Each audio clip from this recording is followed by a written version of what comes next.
సింగరేణి కార్మికులకి దీపావళి సందర్భంగా ప్రతి సంవత్సరం ప్రకటించినట్టే ఈసారి కూడా దీపావళి బోనస్గా 400 కోట్ల రూపాయలని చెల్లిస్తున్నామని చెప్పడానికి సంతోషిస్తాను.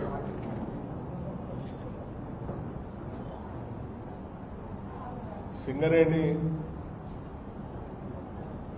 మరి ఖమ్మం జిల్లాలోనే ఇక్కడి నుంచే మొదలైనటువంటి ప్రస్థానం పెద్ద ఎత్తున ఈరోజు తెలంగాణ రాష్ట్రానికి అతిపెద్ద ప్రభుత్వ రంగ సంస్థగా ఎదగటమే కాకుండా వెలుగులు అందించేటువంటి థర్మల్ పవర్ ప్రాజెక్టులకి అట్లాగే ఇతరత్ర ఇండస్ట్రీస్ కూడా పనికొచ్చేటువంటి కోల్ని కొన్ని దశాబ్దాలుగా సప్లై చేస్తూ